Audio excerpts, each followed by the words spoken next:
नमस्कार दोस्तों, मैं निशा सिंह सदीनामा की ओर से प्रस्तुत कर रही हूँ आज 16 अप्रैल 2021 का संपादकीय, जिसे लिखा है हमारे संपादक जितेंद्र जितांशु ने, जिसका शीर्षक है ठाकरे क्यों चाहते हैं कोरोना घोषित हो प्राकृतिक आपदा।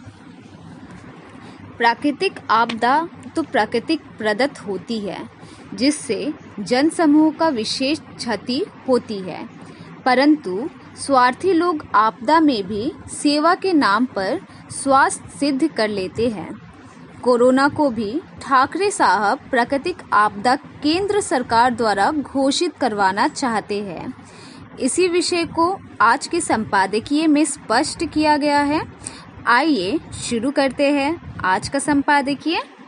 ठाकरे क्यों चाहते हैं कोरोना घोषित हो प्राकृतिक आपदा। कोरोना के लगातार बढ़ते संक्रमण के बीच महाराष्ट्र सरकार ने राज्य में नागरिकों की सामान्य गतिविधियों पर कई मई तक प्रतिबंध लगा दिया। आदेश के अनुसार लोगों को बिना ठोस कारणों के सार्वजनिक स्थानों पर जाने पर प्रतिबंध रहेगा। आवश्यक सुविधाओं के अलावा लगभग सब कुछ बंद रहेगा। व्यवहारिकता की दृष्टि से ये प्रतिबंध भले ही कर्फ्यू जैसे है, पर सरकार इसे लॉकडाउन नहीं कहना चाहती। कुल मिलाकर महाराष्ट्र में कुछ भी नहीं खुला है और कुछ तो खुला है। सरकार ने केवल आवश्यक सुविधाओं को जारी रखने की अनुमति दी है।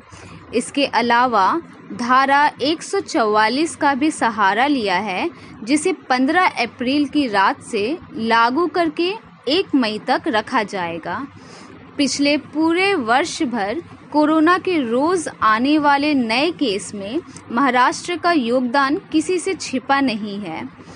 दूसरी लहर के शुरुआत में भी राज्य का योगदान प्रतिदिन आने वाले आंकड़ों में करीब 60% रहा। उसके अलावा महामारी की आड़ में खेली गई राजनीति और मुंबई पुलिस के कारनामे अब तक जग प्रसिद्ध हो चुके हैं। इन्होंने अपना नाम महावसूली अघाड़ी इतिहास में अर्जित करवा लिया है। उद्धव ठाकरे ने प्रधानमंत्री को लिखी अपनी चिट्ठी में उनसे अनुरोध किया कि केंद्र सरकार कोविड-19 को एक प्राकृतिक आपदा घोषित कर दे। ऐसे अनुरोध के पीछे क्या उद्देश्य है?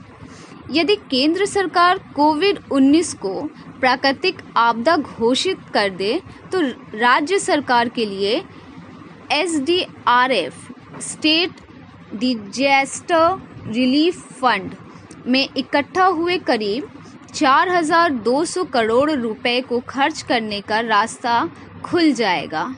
आपदा प्रबंधन अधिनियम 2005 के अनुसार बनाए गए इस फंड में जमा हुए धन का इस्तेमाल केवल प्राकृतिक आपदा जैसे बाढ़, सूखा, सुनामी, भूकंप, भूस्खलन, हिमस्खलन इत्यादि के समय ही किया जा सकता है।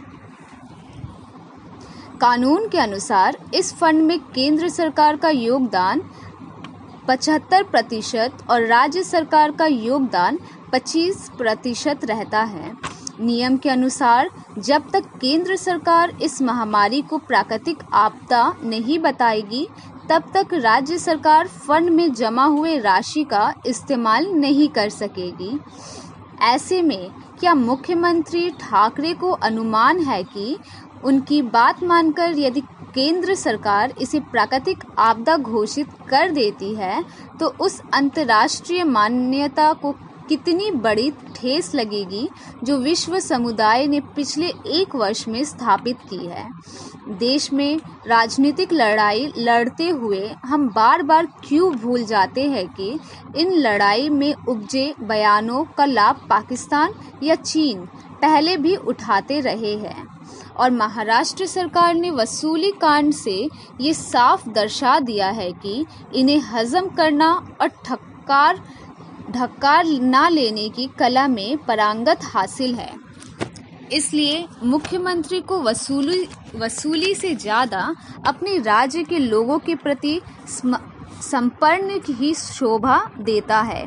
लेकिन क्या करे, ये भी आदत से मजबूर है। आमीन।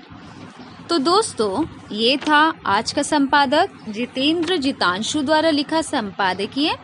कल एक और विषय के साथ हम वापस लौटेंगे। तब तक के लिए नमस्कार।